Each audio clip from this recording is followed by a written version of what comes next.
Will AI replace operating systems? The future computer may not even have apps. Want to know more? Stay on. Operating systems haven't changed much in decades. You open apps, click buttons, navigate menus, but AI agents could completely change that.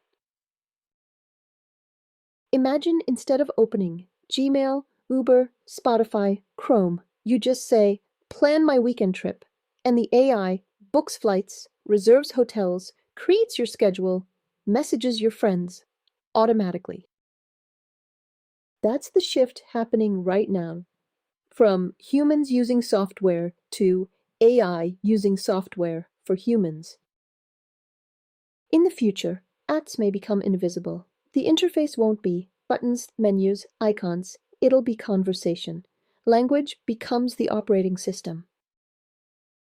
And AI agents become the layer connecting everything: APIs, websites, tools, workflows.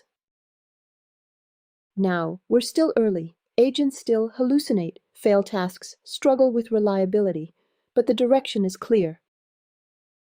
The next computing revolution may not be butter apps. It may be intelligent agents that operate computers for you.